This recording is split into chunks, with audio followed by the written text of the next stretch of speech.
Good morning, everyone. Thanks for coming along. Good to see quite a few people interested in test-driven C++, especially with STL giving another talk in another room. So thanks for coming. So just a quick show of hands before we get started. Who's done some form of TDD before, in any language, not just C++? So a fair few, but quite a few haven't. Who's sort of reasonably familiar with what TDD is, at least? So quite a few people fairly new to TDD. So it's not going to be a deep dive on TDD. I will explain a bit about it, sort of recap what it means, and we'll sort of bear some of that out in the demos. So hopefully you'll still get plenty out of that. But also the other part of this is it's with Catch. So Catch is a test framework originally written by me, many contributions now over the years from others, so it's more of a community thing. And I'm going to look at some of the ways that Catch, I feel at least, is particularly good for doing TDD. But before we get on to that, I want to concentrate more on that first part, the test-driven C++. So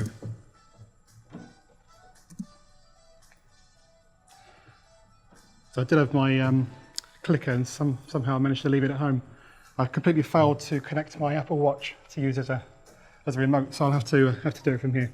So test-driven C++, obviously talking about TDD, which you usually expand to test-driven development, but some people like to expand it to test-driven design. And that's quite nice, because it puts the emphasis on that word design. And I think that's really the sort of one of the most valuable parts that comes out of TDD. Unfortunately, that's not the word that most people focus on. Most people just seem to get stuck on that first word, test. And that's a bit unfortunate because it has a lot of connotations, a lot of baggage that comes along with that word. And people just get a reaction when they talk about tests. That's not really what TDD is all about. Some people say that the tests are not even the most important part of TDD. You may argue with them. But I think the most important word here is actually the middle one, driven. Test-driven development or test-driven design. What does it actually mean to drive your design from tests? To answer that question, I think we also need to look at what we actually mean by test. As I say, a lot of people have a reaction when they hear that word. I think it's worth clarifying that. And to answer that, we need to ask another question. Very broad question. Why do we actually write code in the first place? Why do we do it? There's always a reason. Here's a few possibilities. Maybe we want to deliver stakeholder value, because that gets us out of bed in the morning. Perhaps it's to meet a business need. Yeah, sounds important. Maybe because we were just told to do it. It's our job. We write code, someone told us to write this code, we write it. We don't really care why. All of these things may be true, but as I said, they're not particularly motivating. It's not really what we connect to as programmers. So how about this one? We write code to solve a particular problem. Now that's something we can connect to. We're problem solvers. That's what we do, we solve problems. Now that problem may deliver stakeholder value. It may meet a business need. It may be what we're asked to do, but we can connect to the problem solving part. So we're getting somewhere. A couple more questions we need to ask though. To solve a particular problem, we need to ask what the problem is that we're trying to solve. Another question is, how do we know when we've solved it? Seem like simple, fundamental questions, so trivial we miss them. We won't ask the questions. And that's a shame because we end up not actually answering them either. We end up solving the wrong problem. And that's an incredible waste. Or maybe we start off on the right problem, but we don't actually solve it. We think we have, but how do we know? That's the question. So how do we know when we solve the problem? Well, let's look at a really simple requirement. So I want to add two numbers together. This is very vague. Let's run with it. We might jump straight into some code. not doing TDD here. We'll just write this code. Now we'll set aside for the moment other questions we can ask. Did we mean integers? There's all sorts of other questions we can ask about the requirements, but let's set that aside. Integers are fine here. We'll write some code like this, and now we need to know, does this actually address the, the requirement that we were trying to solve, the problem we were trying to solve? How can we verify that? We might say, in a case like this, it's so simple, we can just look at the code. We can see it's going to do it. And that may be true. We might be able to simplify our code to the point that we can verify it just by inspection. And there are whole disciplines that have been built up around code inspection, and they're quite successful, as it happens. But generally, we want to actually run some code through this and see what the output is, just to make sure this does actually do what we want. And of course, in more complex cases, all the more so.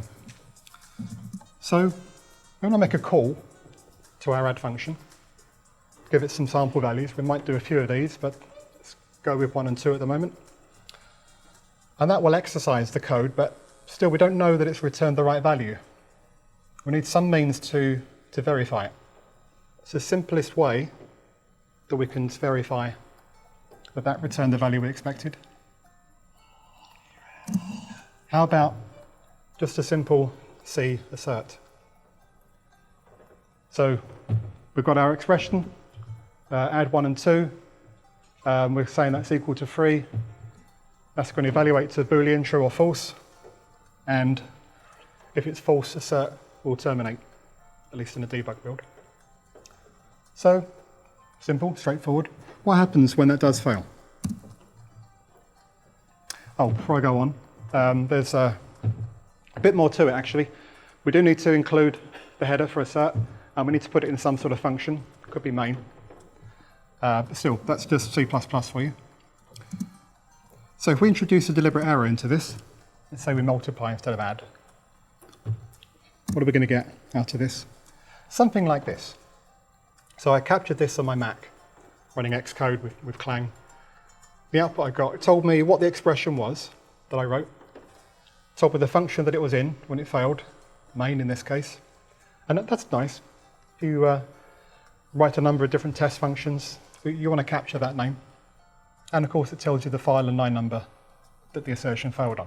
So you can go straight to the cause of the problem. That's actually really nice. I haven't really invested in anything else other than just the standard library here.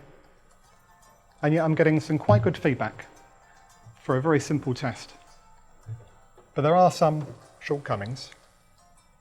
One is that this output is implementation dependent. So I ran this on Visual Studio in Windows, and I got quite similar output. Didn't give me the, the function name, which is a shame. Gave me most of the rest, but none of that's actually guaranteed. All that's guaranteed is that it might actually terminate. So that's not so good. It doesn't scale too well either. If you've got hundreds or thousands of these asserts, you probably want to group them, you put them in functions. Then you want to have something that controls which ones get called, and you get more and more of these requirements, and you end up building your own test framework. So that's when we turn to test frameworks. And we can see that we might need some extra dependency. So this talks about Catch, which is a test framework. What does this look like? We write it in Catch. Very similar, actually. We still include a header file. This time it's catch.hpp. We still have to have some sort of function to put it in. In this case, that's provided by this test case macro. You notice we haven't given it a test name. We don't have to. We usually would. Can be useful for demos and for exploration. Just did not have to worry about that yet. So we'll name things later. And instead of assert, we've said require. But the basic flow is still there. So we haven't lost too much, other than taking on that additional dependency. So that's quite nice. There is one other thing we have to do though. Because Catch will write its own version of main for us, if we ask it to, just in exactly one source file, we need to put this hash define before we include Catch config main. There's another one if we want to provide our own main. But apart from that, that's the only additional thing over the over the assert example. So what sort of feedback does this give us now? Well, to see that, I think we should do a quick demo. So I'm going to come out here,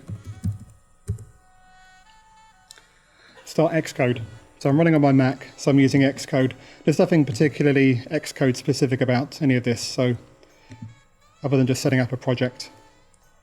Don't know if I've got enough screen space to do this actually. See if I can get rid of that dock.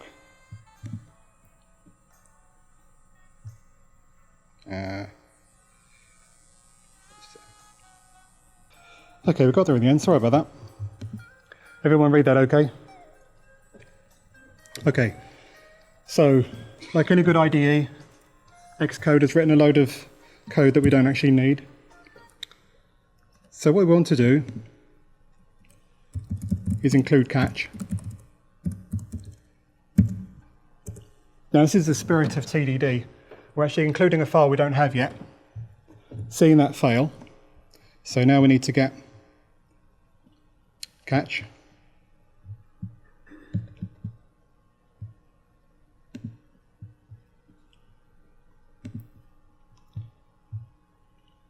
So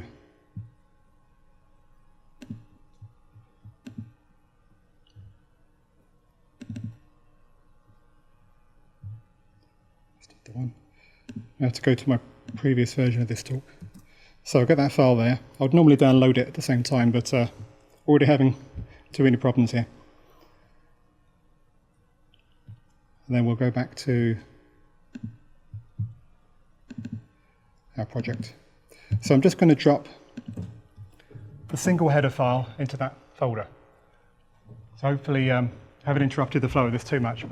So normally I would get that file from GitHub, download it straight there, and we're done. Now if I go back to Xcode, that will now compile but doesn't link.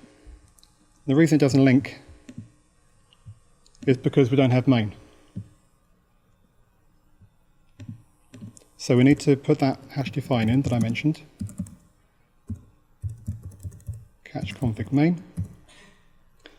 That now compiles and links, and we have a complete working application.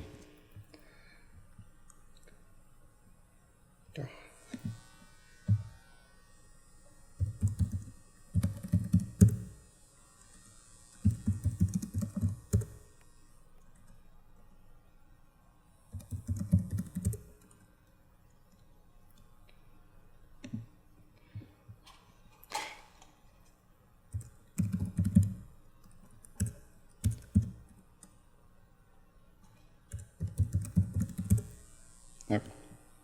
Don't know what's going on there. Okay. I'm going to abandon this session for now. We're going to come back in a moment to do another demo anyway.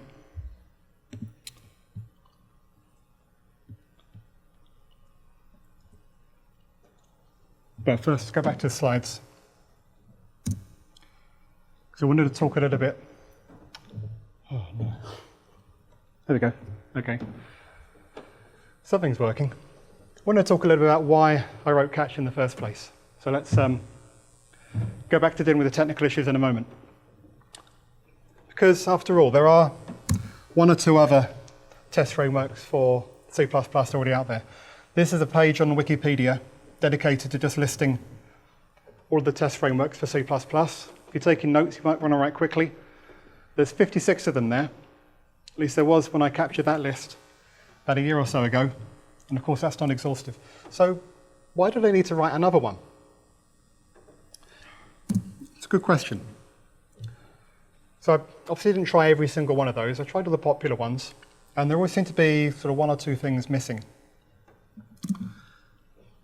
Probably the main one is just simplicity. We saw right at the start that you can actually get quite far just with an assert statement. And we don't really want to give up that simplicity in terms of how you write the tests, that directness using natural expressions and so on. There seems to be a lot of boilerplate and ceremony involved in so many of these test frameworks. I just didn't like getting involved in that. Another one is expressiveness. So just with a small amount of code, being able to get rich feedback. We did quite well with assert. If I got through my last demo, you'd have seen that catch gives you a little bit more. And low overhead. So you did see it's just a single header file. You can grab from GitHub, you include that, and you get started. No messing with static libraries and getting other things up and running, worrying about different build settings. You just include and go, and you're done. So they're the values that I was looking for, and I didn't really find elsewhere, at least at the time. And I've tried to build these things into catch. So hopefully you'll agree if you try it out. So going back to that example we looked at earlier with the add function, we saw how that works in catch. Now we can add a name in. Now, this might be surprising if you've used other test frameworks.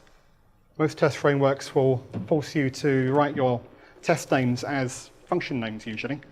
You have to find out a way to couch these names. And you want to try and be descriptive, because that's what we're told.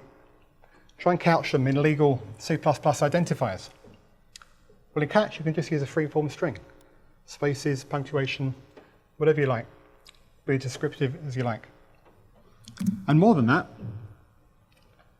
there's an optional extra argument where you can put in square brackets tags, with as many of these as you like. And these let you run groups of tests or exclude groups of tests. And you can actually build up some fairly complex expressions to be able to sort of cut across your test suite. And we'll see that a little bit more in action later. So that's quite useful. So this is the point where I wanted to come to my second demo. So what I'm going to do is I've tried to keep a locked down user for my presentation, but it doesn't seem to be working out. So I'm going to log in as me, which hopefully will give us less problems.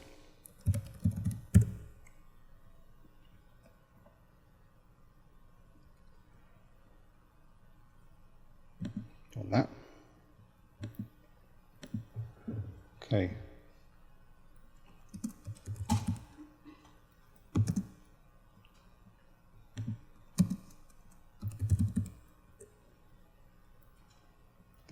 So starting Xcode again. That resolution is maybe a bit too high now. Let's see how it goes when we start Xcode. I'm going to create a new project.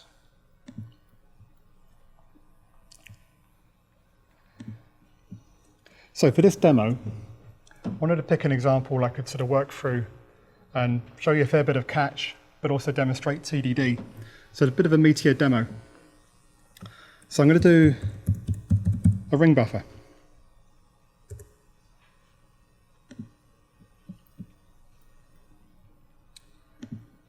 Now, how are those fonts looking? Is that readable for the back? Okay.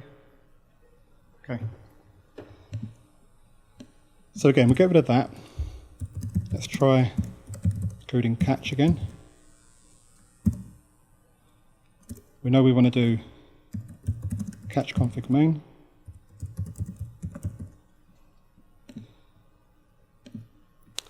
We know we're going to need that header file.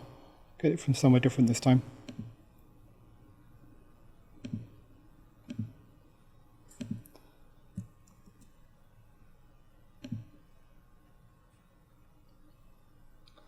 Where did we create that?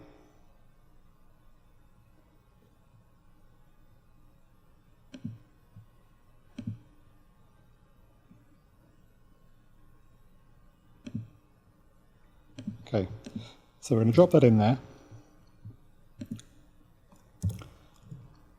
That should now compile and build. This is where we got to earlier,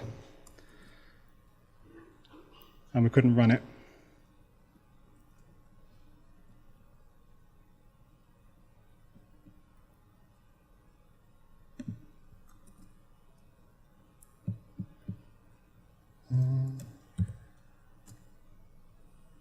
Okay, that's a bit weird. I need to do that. No.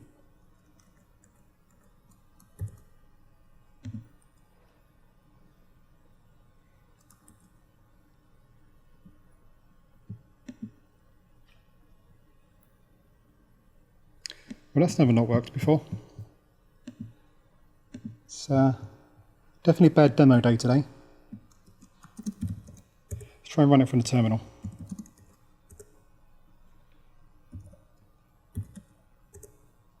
Okay, that's better. Let's try and bring the fonts up a bit on there. I prefer running this from the terminal anyway, so it's no big loss.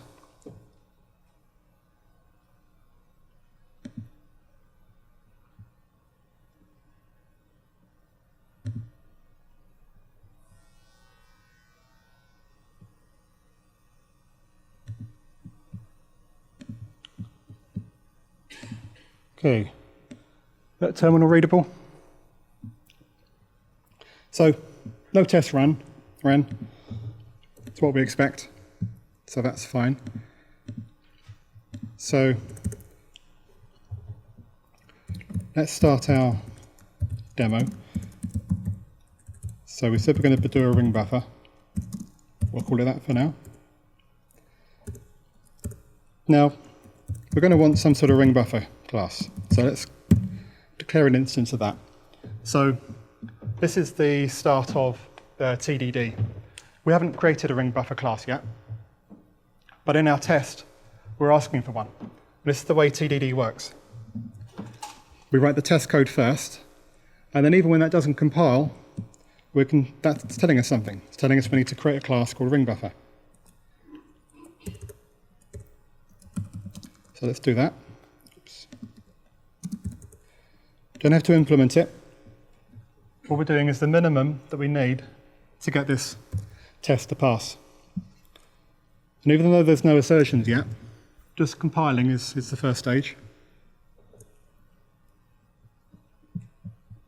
Can't run it there. As we can see, that still runs. But it's not particularly interesting. So let's start adding some requirements. What can we say about an empty ring buffer? Well, we can say that its size is 0. We haven't written a size method yet, so let's do that. Get the size t. And what are we going to return? Well, now we just want to make the test pass. So we're going to hard code a 0 in there. If you've not done TDD before, this might seem a bit stupid. We know that's not German enough, but this is the point. We're not going to write the general purpose code until we have tests that cover it. So we only ever write what we need to make the test pass, and then we think about what tests we need to write to make that fail. So for now, that should make the test pass and everything's green. So that's good. Now, a little aside, you may have noticed that the compilation is getting a bit slow here. We haven't written much code, so what's going on? The reason is this catch config main. So I said that causes catch to generate a version of main for us, and it does. There's a little bit more to it than that, though. We package catch as a single header file, but it has a whole framework in there. And normally you would write separate header files and implementation files, and in catch, both of those are present. It's compiling the whole thing every time. We don't want to pay the cost of that. So what we'll do, add another test file.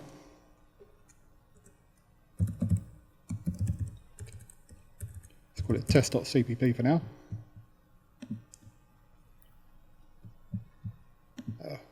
We'll get rid of the header.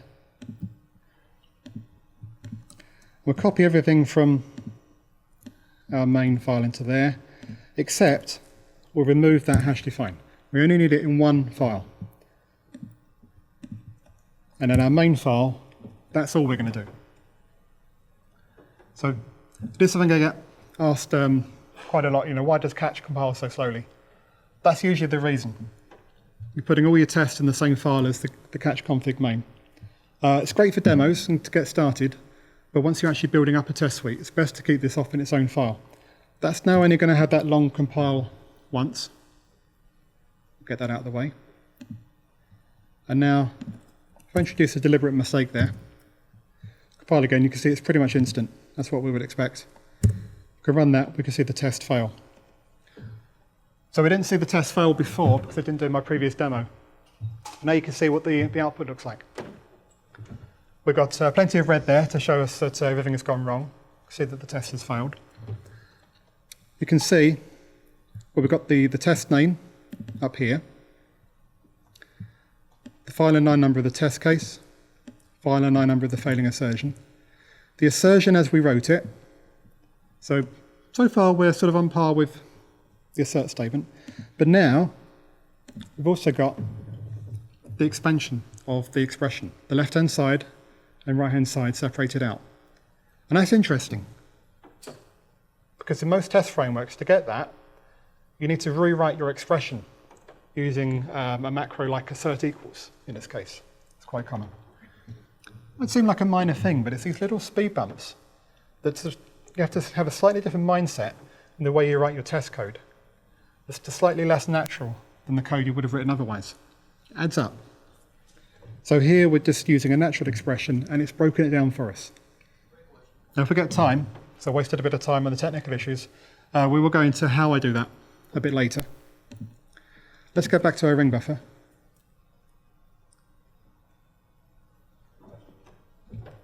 Sorry.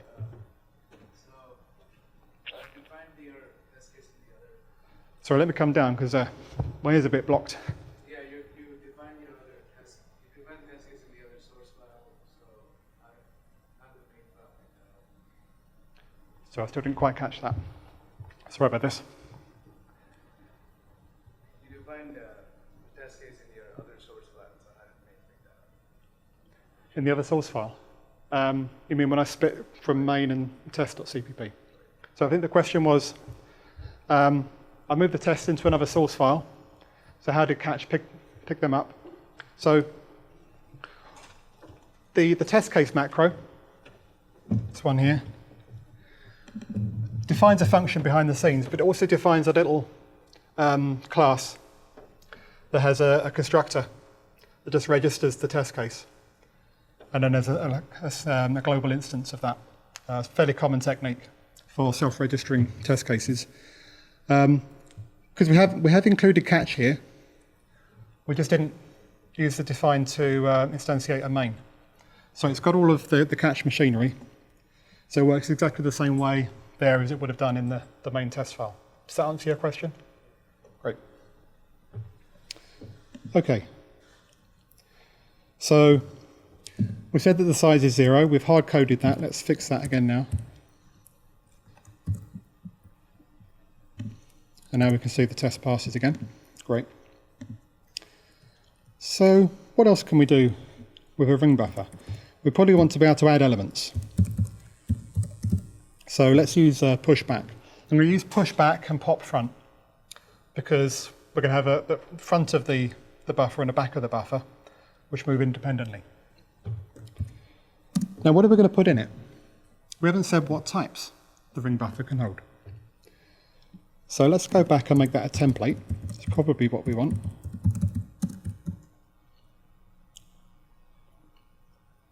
And we'll instantiate this for ints for now.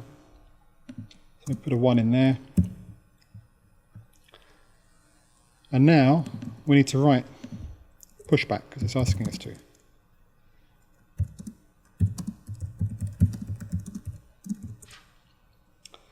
And we don't have to implement it, because we're not testing any consequences of that just yet. We just need that to be able to compile. Okay, what can we now say about the ring buffer? Well, we've got our size method. We would expect that to now return 1. I say expect. We'd expect this test to fail because we haven't written any code to cope with it yet. And of course it does. Size is still 0.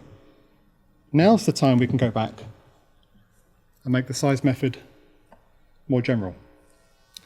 So we're going to want something to keep a track of the size. So let's just introduce a member variable, size.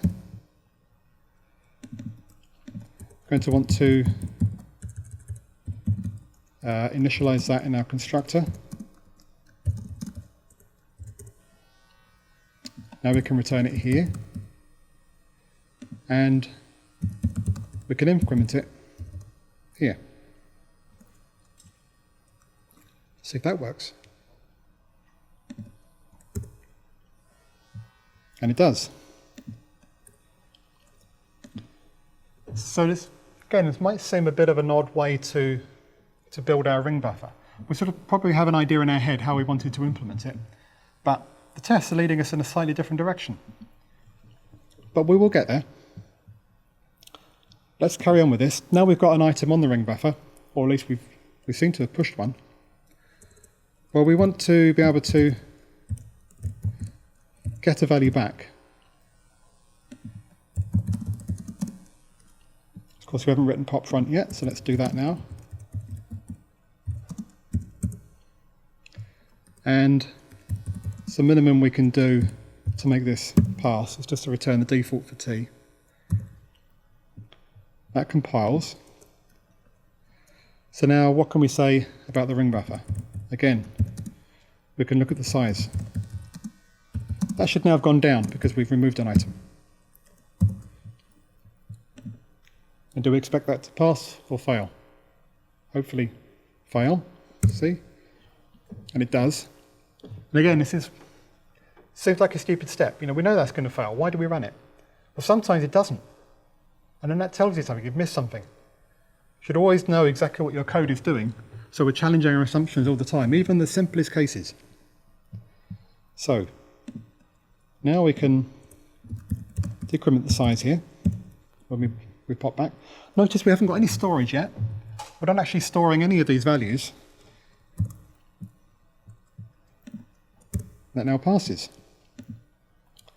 Okay, but now we're going to want to test the value. And we want to expect that to be the value that we pushed in, which was a 1. And we would hope that's going to fail. It does. So now this is a point where we're going to want to do some real work. We want to actually hold on to the values we put on. And that forces us to take on another question, is how big is our ring buffer going to be? We haven't said that anywhere. So first of all, we want the constructor to take a capacity. There's a few ways we could do this. We might want to make it fixed size at compile time, template argument. We're going to do it like this for now. And we want some underlying storage. I'm going to use a standard vector. Again, there's lots of choices we could do here. This keeps it simple. So how are we going to relate the capacity in the vector? Well, vector has a capacity. That's not quite what we want here. We actually want the buffer to be a fixed size and just have pointers into it. So we're actually going to create a vector already sized to capacity. Initialize it to zeros. It gives us somewhere to put our values now. So we could push back, but that would push after our buffer, which is not what we want. We want to actually set into, could do size, if we move that back there. It's not going to be that helpful. Let's go with this and see what happens. To retrieve the item off, well, we need to get that from the front. We don't have anything that's telling us what the front of the buffer is. So, actually, we're going to need some more indices. We have front and back.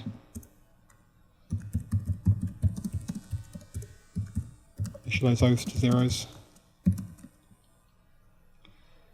Now we can say push back goes to the back index, which we then want to increment. Obviously there's something else we need to do there, but we're not getting to that just yet. And now pop front, similarly.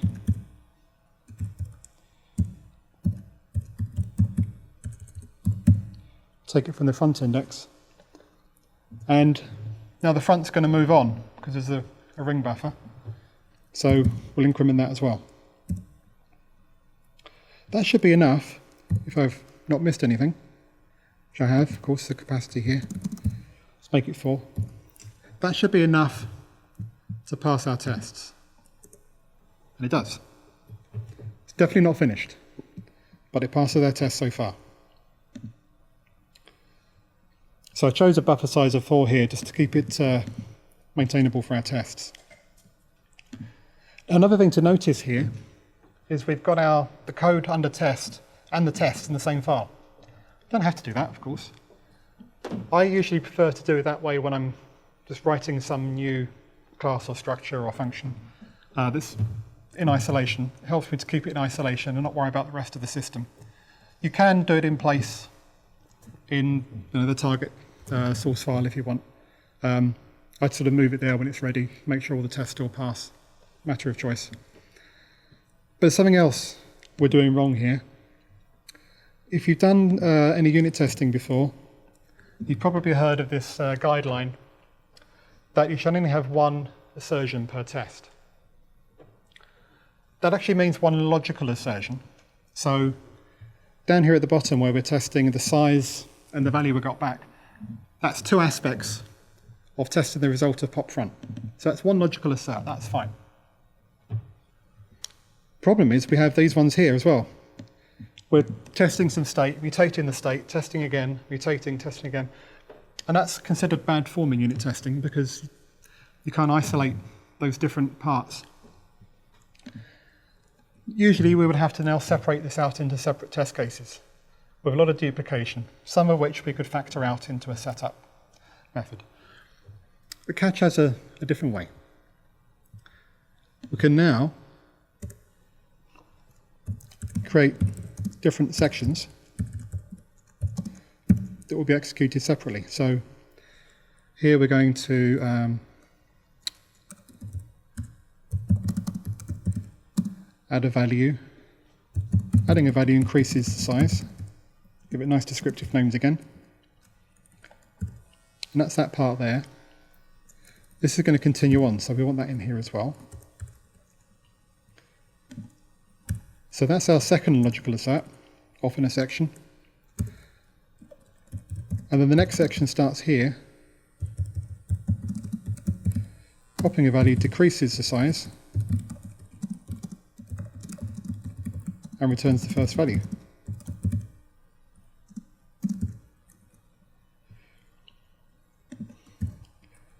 And these names aren't brilliant, we'll come back to that in a little while. But now we've got each logical assert in its own section. But notice we've been able to nest sections here and here because this section is still dependent on the first section. Our first logical test is the setup for the next logical test. So we've captured that. In other cases, we can include additional sections here, which we will do in a moment, that are not dependent. We'll see how that works. Let's just make sure that still runs. It does. Now we're not seeing the output here because we haven't seen any failures for a while. We can see the output even if it succeeds with -s. And now we can see, as well as all our results, up here, we've got our test case name and the names of all the sections that have been executed up to that point, like a stack. In fact, it is a stack. This is all stack-based, so it's a really natural fit for C++. And if we scroll back a bit, we can see it's also executed just the first section in isolation. So that was really the first logical section. So we've got quite a lot of bang for the buck there. And having done that, we can carry on. So we've added 1 value to our buffer and popped it back again. But it's going to get more interesting if we add more values than there should be room for. So let's start a new section for that. Not there.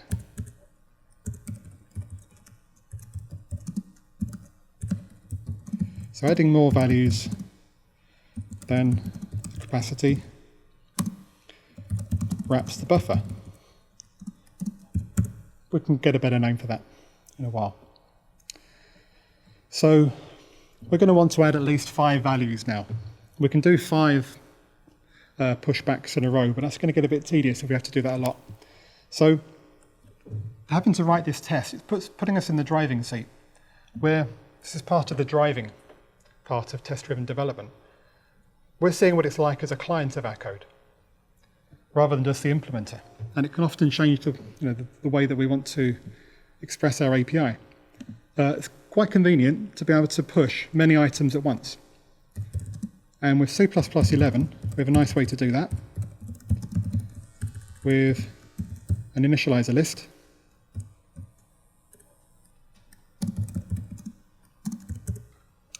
So I'm going to do an overload of pushback that takes an initializer list and we can quickly loop through there and forward the values onto our single value overload. There's a few ways we could do that. We could use an algorithm. Notice also that that method is implemented entirely in terms of the public interface of our ring buffer. We could choose to move that out as a non-member, non-friend, and there's certain advantages to that. That's a design choice which you have to make separately. If you feel that this is generally useful, it might be clearer to leave it there. If you thought it's just for your tests to start with, maybe better to leave it as a non-member, non-friend. Okay, so now we've got that, we can have a bit more fun and add multiple values. So that should now overflow our buffer and wrap around. Of course, we know it doesn't yet. But what can we say about that now? Again, we can look at the size. That should now be stuck at 4, even though we added 5 items, because that's the point of a ring buffer. So expect that to fail.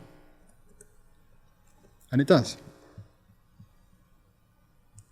That looks a bit suspicious, though.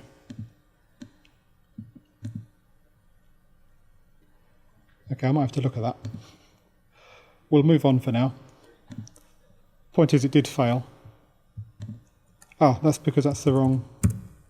That was the failing one. Good. That's a relief. It's one less bug report today. So we expected the 5 because we're not wrapping around. So coming up here, we can see we're unconditionally incrementing size.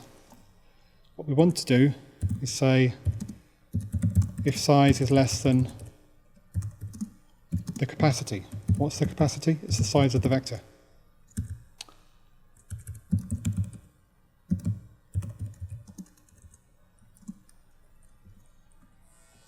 So that's going to stop at 4 now, which means our test should pass.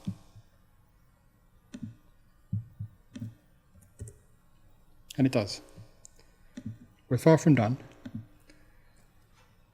Now let's pop front. Again, see what value we get back. So we know we should be expecting, because we've only got 4 items, should be expecting a 2.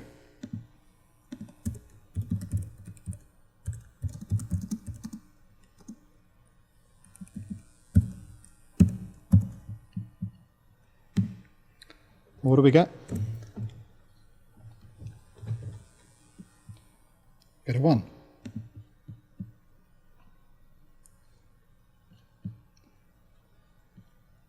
So again, that's because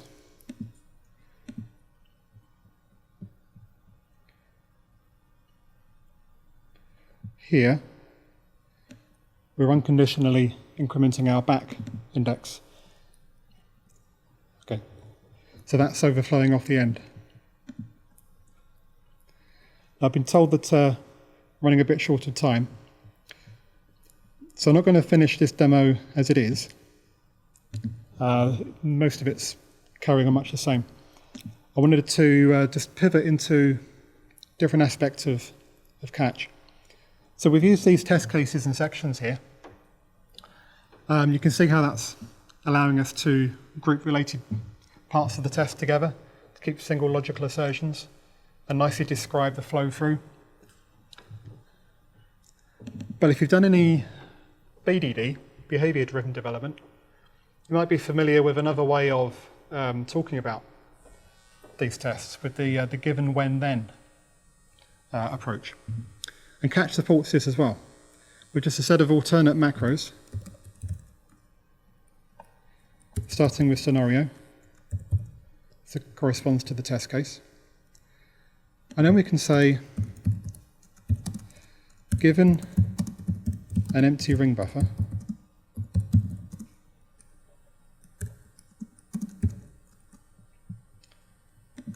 it does involve a bit more nesting, so the cost you pay.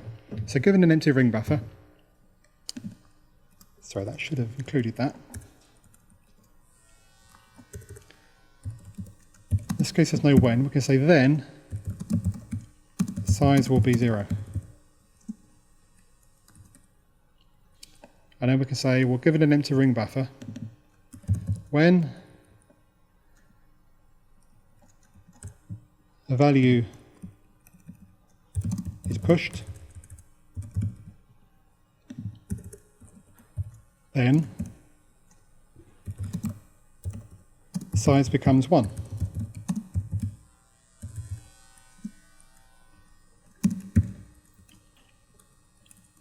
Now we get the nesting.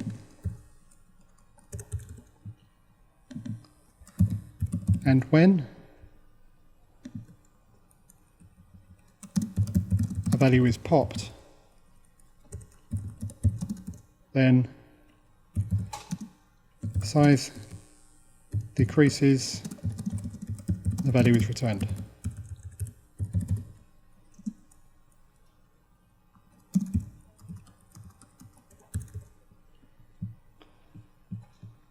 I'll just do this one as well. So going back to given an empty ring buffer, when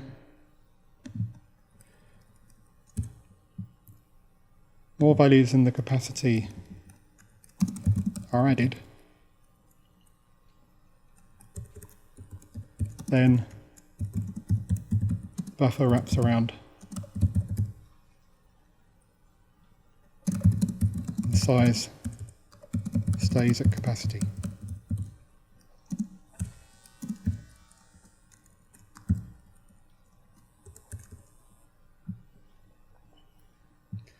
Okay, so let's look at what we've done here. It's the same test, but we've changed the naming a bit. Sorry, I had a question. I have to come over.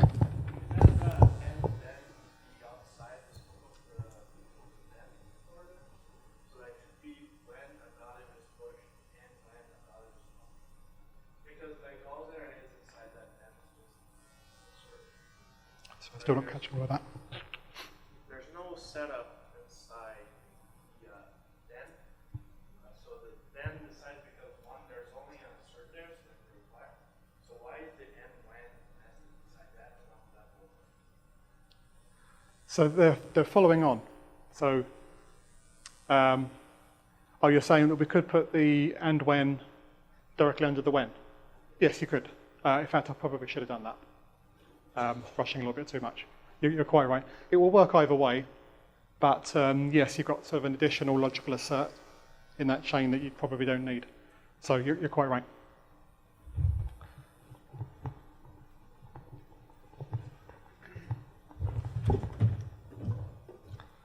So yeah, the point was here, this part is not really dependent on that then. We can move it out.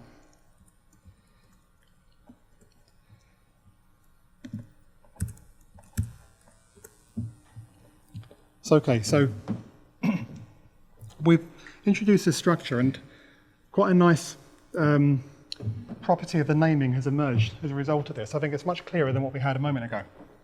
And we haven't really had to think too much about it, which has been guided by the given, when, then structure. So, best demonstrated if we actually run that. I'll run it with -s, and then we've still got that failing test. But if you look now at the test name, we've got a whole scenario description. Scenario ring buffer. Given an empty ring buffer, when more values in the capacity are added, then the buffer wraps around and the size stays at capacity. And we have a few of these. They're all here, all of these routes through that scenario are covered. And this is human readable. We can talk to someone, maybe not technical, maybe they'd have to be in this case, but maybe they don't know C++. They don't have to look at the code to see the flow. So I think that's a really nice property of this. But we're going to have to get back to the slides to try and wrap up.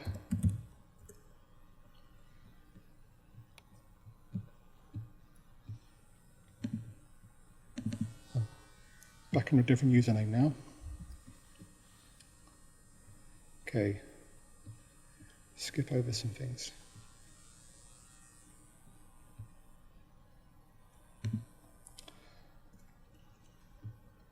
Okay. Let's go through this part fairly quickly. When a test fails, Catch will try and convert all the types involved into strings. And a bit that I just skipped over, which explained how the expression templates works. You would see where it calls catch to string in there to do that. If it doesn't understand a custom type, then you may see this in your output. So it's worth seeing how we get around that. So by default, if your type supports the insertion operator overload for string, it will just work. Catch will find that and use it. If it doesn't, you can write an overload for catch to string in the catch namespace, which just takes your type and returns a standard string. And then it should work.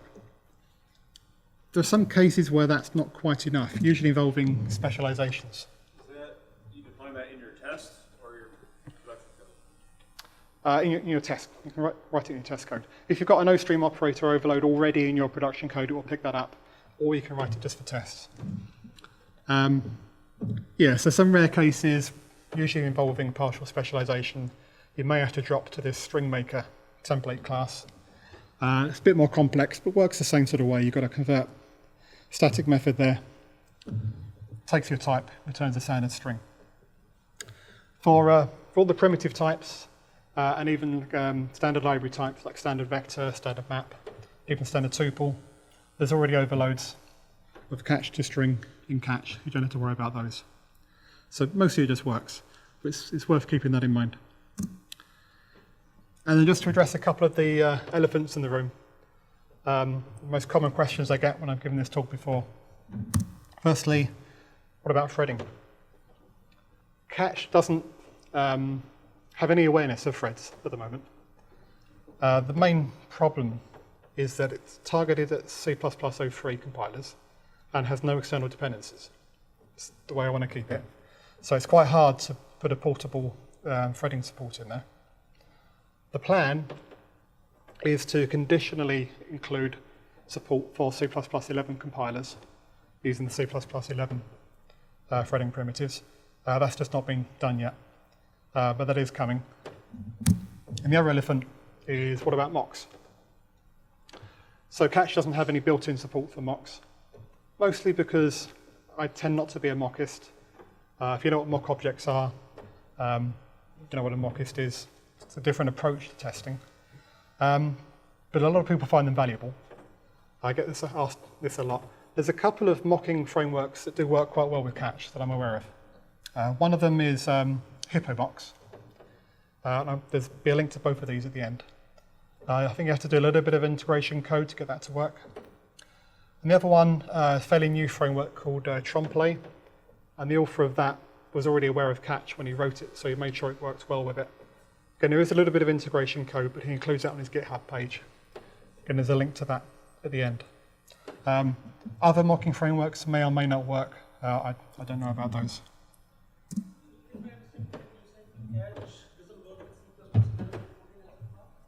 Sorry, again?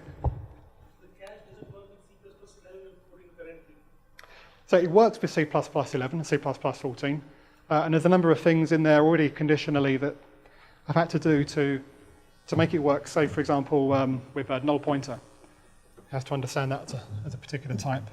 And there's certain things like the deprecation of auto pointer, so I've had to use unique pointer and some things like that. I've already had to do just to make it work. But in terms of actually using C++11 features, relying on them, There's nothing in there currently that relies on C++11. But I think that's worth changing for the threading support, because that's quite a big thing. Now, if you're using it for pure unit tests, that shouldn't matter, because you shouldn't be doing threading in a unit test. But I've deliberately tried not to call catch a unit test framework, because you can use it for non-unit tests, particularly integration tests, where you do want to work in a multi-threaded environment. What I currently do when I'm in my day job where I use catch is I have to sort of store up all of my failures, maybe in a TLS structure, and then once I've joined my threads, and then I assert on it in catch. It's a bit of a kludge, but it does work. So I would like to get full support into catch. I don't know if I've got time just to run through a couple of the other things that are hopefully coming in catch. Generators, it's quite a big area. It's been on my queue for a few years now, but basically will give you a way of doing property-based testing, of testing large ranges of values at once. Matchers is another area, quite a big part that I want to try and keep sort of off to the side, more modular thing. But matchers are basically a way of composing assertions, writing custom assertions for particular needs and composing them together. So you can have the knot of an assertion, you can group them together with ands and ors. So it's quite a powerful technique. Needs some support in catch. And there's a prototypical version already in there. And finally, possibility of changing the name. A recurring complaint over the years has been that catch is not a very searchable name in the context of particularly C++. Search Stack Overflow for catch, you'll see what I mean. So I've been ignoring this for a few years, but I finally thought maybe it's a real problem. Been looking at the possibility of a new name. My current favourite proposal is Catfish. So it keeps a similar sort of backronym in there, but let me know what you think about that afterwards. So I think we can finish there. Top link is just redirects to the GitHub page for catch. There's my blog, levelofIndirection.com. You can also get there from extralevelofIndirection.com. It just redirects. I often talk about catch there and other things. And those two mocking frameworks that I mentioned just a little while ago. So sorry about all the demo issues, but we mostly got there in the end. Well, thanks for coming.